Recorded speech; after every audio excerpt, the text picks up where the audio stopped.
How cute is this? Oh, flex natin siya. Diba? Dito ka lang kayo. Dito ka lang. Dito ka lang. Yan, para may content ako. Yan, i-flex kita, syempre. Yan. Meron ding isa doon siya. Oh. Sino nakakaalam guys kung ano ang pangalan ng duck na to?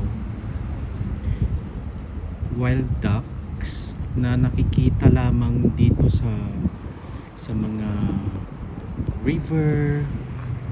Meron pa palang isa. Oh, ibang kulay to. Pero mas maganda yung may green ang may kulay sa may ulo.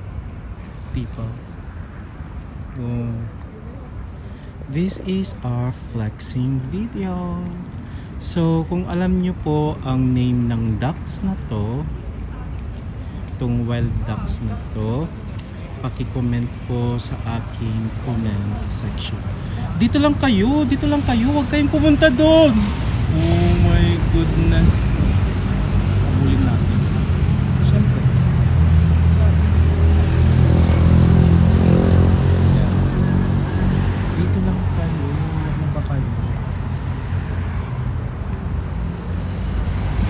Diba?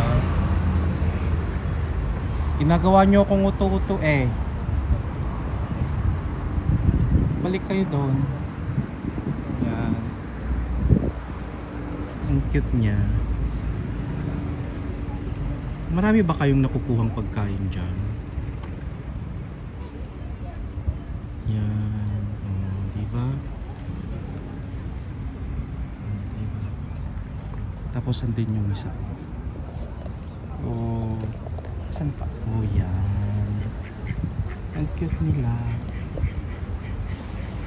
Nauulam din kaya sila?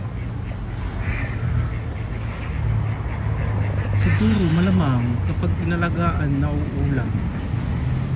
Diba?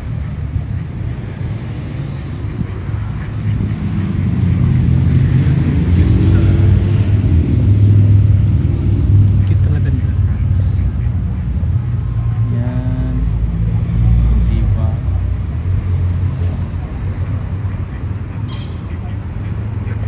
Oh, diba?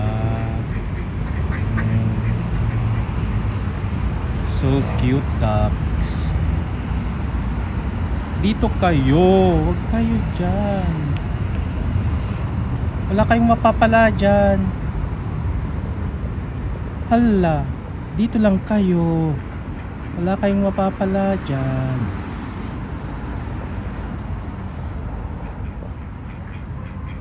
Ayan. Diyan kayo, kahit na pinagtatawanan na ako ng mga tao dito, nandito tayo. Para lang may mai-content ako. So yan nga guys, thank you for watching. Kita-kita ulit tayo sa aking mga susunod pang flexing video. So this is Mickey Didi Flexing Channel. Ingat po lahat tayo. Have a nice day. Bye. Ayan, lumipat na siya.